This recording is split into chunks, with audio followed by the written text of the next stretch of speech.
tout secteur tourisme bi mi ngi dund jafe-jafe yu métti yoo xam ne li ko waral ñun ñëpp xam nañ ko mooy li nga xam ne crise sanitaire bi Covid-19 bi coronavirus bi dugg ci réew mi xaw na ko indil ay jeexi jaaxa ak gàllankoor ci ñun rek nag ci Sénégal tourisme àddina bi yëpp la gàllankoor waaye bi ñu defee taxaw seetlu dañoo seetlu ne bëri na entreprise yoo xam ne engagé woon nañ ci seeni budget ay voyages yoo xam ne dañ ko waroon def bitim réew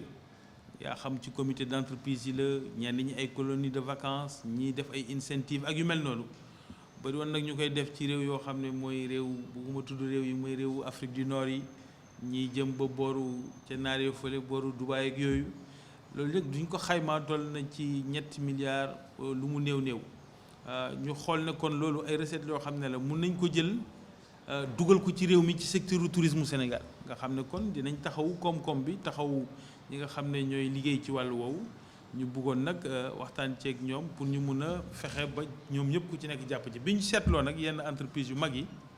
bëri na ci ñu bëri ñoo xam ne d'accord nañu ak ñun ne ñoom loolu ñu waroon jël di ko bitim réew mun nañ ko jël dugal ko fii waaye faw ñu jox leen ay offre yoo xam ne dina mën a méngoog loolu moo tax ñu dajale secteur privé bi daje ci ak ñi nga xam ne mooy structure agence de voyage yi ak secteur hôtellerie ak syndicat d'initiative yi ak ñëpp ñi nga xam ne daal ñi ngi ci secteur du tourisme ñu dajaloo waxtaan ak ñoom bi ñu waxtaanee ak ñoom ñu ne ñu mun nañ defar ay offre yoo xam ne sax dinañ wàññi njëg yi pour ñu entreprise yi mun ci jot ba pare it mun nañ jàpp ci benn plateforme boo xam ne ci internet lañ koy teg ñëpp mun ko gis muy plateforme taamu Sénégal boobu ñu teg ko ci internet nga xam ne ku bëgg a dem xool la nga bëgg a jënd ci wàllu voyage bu ko toog fii ak sa comité d'entreprise wala nga am ay colonie de vacances yooyu organisé di nga am agence de voyage yu la ko mën a organiser di nga am tamit ay service hôtellerie yu lay proposé yu ni mel ñu nit ñu def ci li nga xam ne mooy sunu mission ndax ñun jaayu ñu jënduñu ñun dañuy dimbali ñiy jaay ak ñiy jënd mun a daje bu yomb moo tax ñu créé li nga xam ne mooy plateforme boobu taamu Sénégal lii nag nekkul campagne tourisme interne dina ñëw après loolu ministre bi ak ñun ñëpp nañ ci lëkkaloo ci ndigalu président de la république su jotee ñu def ko waaye lii benn initiative la bu ñu lancé ëpp na weer ci digg Covid bi lañ dajale acteurs yi nga xam ne ñooy acteur tourisme bi pour ñu toog xool naka lañ mun a xalaate surtout secteur privé pour dimbali leen ndax ñoom ñooy ñi nga xam ne ñoo gën a soxla ndimbal fi mu toll nii ndax secteur privé bi mooy liggéey directement ci te suñu buggee sauver emploi yi foofu la ñu mën a agir loolu daal moo doon wax ji ñu dajaloo ci nag waxtaan ci ak agence de voyage yi ak hôtel yi ak restaurant yi ak site touristique yi nga xam ne dañu tàmm di organiser ak entreprise yu ni mel ñu dajale leen ñu toog waxtaan créer li nga xam ne mooy initiative taamu Sénégal ñu créer plateforme bi exposé ci yenn offre yi lépp nag yembagul ñu ngi continuer di ko améliorer te dinañ continuer di ko gën a ñoŋal parce que mbir mi mooy ñun ñëpp dañuy jéem a defar rek loolu la ñu yëgati. touristique yi moom bëri na c'est que ay offres la yoo xam ne c'est des offres de séjour d'entreprise am ay offres de circuit d'entreprise ay team building ak yooyu mooy loolu entreprise yi di soxla rek mais mi ngi ci plateforme tamusenegal.com mun ngeen fa dem xool ko yite yi mooy aussi commencer yee un peu nit ñi ndax soo xoolee entreprise yi su fekkee ne koom-koom bu toll noonu doon nañ ko jël di ko yóbbu bitim réew lu toll ci lu mu néew 7 milliards kon xam nga ne suñu góorgóorloo tuuti gannaaw entreprise yi sénégalais yëpp suñ ci tolloo ci campagne de tourisme interne bi nga xam ne ministre bi dina ko engagé ci semaine yi di ñëw kon mel na ni Sénégal mun na gën a dooleel boppam ci wàllu tourisme te tourisme secteur boo xam ne la dafa am solo en termes de contribution au PIB ak aussi en termes d'emploi. waaw loolu am na ñu ci liggéey ci gouvernement bi ñun xam nga suñu liggéey mi ngi toll ci li ma lay wax nii mooy fexe marketing bi ñu di ko dox mooy maanaam ñiy jënd ak ñiy jaay ñuy yombal seen daje loolu mooy li nga xam ne mooy liggéeyu ASPT bët bu set mooy li nga xam ne moom lañ def fii am ñu soxla jaay ñañ daan tàmm di jaay newatuñ ci réew mi dem ñu fexe ñun ci biir réew mi ñi daan jënd di jënde bitim réew ñu jënde ko fii loolu mooy sunu liggéey ñun bët bu set pour ñu mën ko def nag dëgg la il faut que li ñuy jaay mu doon produit boo xam ne environnement bu baax lay doon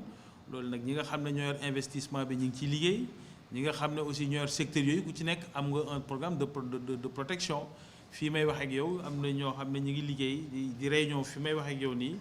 ak ñi nga xam ne ñoo yor les parcs nationaux ak les aires marines protégées pour xool naka la ñuy mun a gën a jaayee seen produits yooyu ak surtout pour dellu ci ouverture site yooyu naka la ñuy def ba ñu mun ko def dans des conditions de bonnes pratiques sanitaires waaw loolu ñu ngi koy waaj aussi donc moo tax ASPT organisé woon fi fan yële benn webinaire boo xam ne dajale na lu toll ci téeméer ak juróom-ñetti fukki nit yoo xam ne ci secteur bi lañ nekk ñu xool itam benn benchmarking bu ñu def xool ci réew yi àddina bi dan mooy les meilleures pratiques yi ñu def pour suñuy tijji mu doon tijji boo xam ne tijji bu rafet bu sell lay doon ñu ànd ci ak ñoom ba tax ñu produire un guide des bonnes pratiques c'est un guide la boo xam ne du protocole bi ci boppam ndax protocole bi ci boppam beneen direction moo ko def muy DRT waaye ñun wàllu communication bi ak fësal ak siiwal li nga xam ne mooy bonnes pratiques yi en matière de réouverture et de protocole sanitaire loolu liggéey nañ ci tamit pour dimbali nit ñi waaye tey moom waxtaan bi li ko waraloon mooy rek jotali leen li nga xam ne jël nañ ko ci initiative mu initiative Taamu Sénégal initiative Taamu Sénégal nag ute na ak li nga xam ne mooy plan de promotion tourisme interne bi ci boppam lii initiative boo xam ne la dañ ko jël ci digg crise bi waxtaan ci ak secteur privé bi ba ñu d'accord ci ba créer plateforme bi nga xam ne mooy plateforme Taamu Sénégal jagleel ko ay offres yoo xam ne dañ ko bëgg a jox les entreprises en priorité ak les organisations non gouvernementales ñëpp ñi nga xam ne dañ doon jëndi ay circuits di jëndi ay séjour team building di ko jëndi bitim réew Afrique du Nord ñi jëm Amérique ñi jëm Moyen-Orient ñu ne leen mun nañ ko def ci réew mi léegi nag laaj secteur privé bi aussi mu wàññi ay njëgam ba pare góorgóorlu ci offre yi muy joxe moom lañ def ci plateforme Taamu Sénégal mu doon jéego bu njëkk ci li nga xam ne mooy promotion tourisme intérieur ñuy ñaan yàlla nag suñu yeggee ba ci tourisme interne bi la grande promotion du tourisme interne qui va arriver nga xam ne ci ndigalu président de la République ak ministre bi nga xam ne dina ci jàpp bu baax a baax a baax a baax ñu lancé ko dans d'excellentes conditions. lii slogan bi mooy jënd tey consommer suba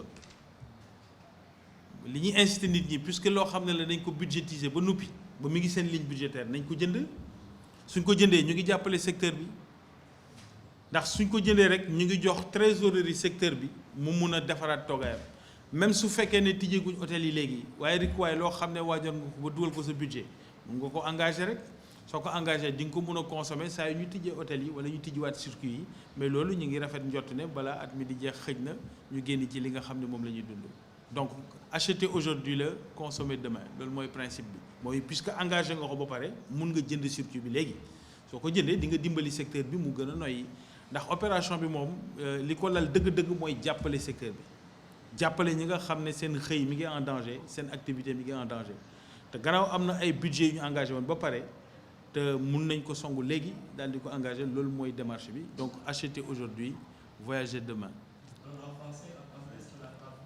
La plateforme est déjà opérationnelle puisque le principe, comme vous avez vu le slogan, c'est acheter aujourd'hui, consommer demain. C'est une opération, comme je l'ai dit, que nous avons pensé au cœur de la crise du Covid-19 et de la période où on était dans ce semi-confinement très serré. Il fallait essayer de trouver des mécanismes pour injecter de la trésorerie dans le secteur. Puisque les entreprises ont déjà budgétisé les ressources pour ces activités-là, nous les invitons par effort de solidarité nationale, par patriotisme économique, à engager ces budgets-là en achetant tout de suite sur la plateforme Taamu Sénégal, ce qui permettrait à ces entreprises-là de pouvoir avoir aussi des ressources qui leur permettent de proposer dès l'ouverture des activités à consommer à ce moment-là. Voilà le principe que nous proposons.